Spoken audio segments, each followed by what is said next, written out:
I was on a radio show with Dave Schrader, Darkness Radio, in which Mhm. John Zaffis came on a couple of weeks later and said that he had actually heard of the phenomenon through some of his investigations throughout the years that he's been, and he's one of the most prominent and real respected field demonologists in the country. Yes, So absolutely.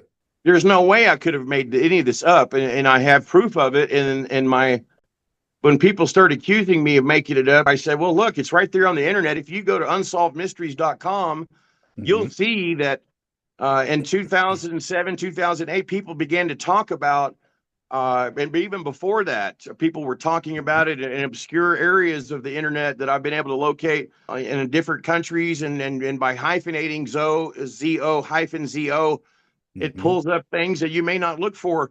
And with AI, with the advancement of AI now, it's totally changed the game when it comes to researchers. I consider myself a decent researcher. I've been researching some of the new digital cryptids that seem to be giving birth because of AI recently. Hmm. Hmm. And so, yeah, it started with ZOZO.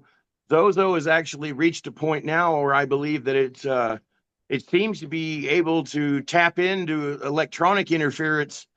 There's people being harassed in by chatbots claiming to be ZOZO, whether or not it's mimicry or gadgetry or maliciousness, we don't know. But I am starting to have to create files to document some of this stuff, and that my involvement with the ZOZO phenomenon.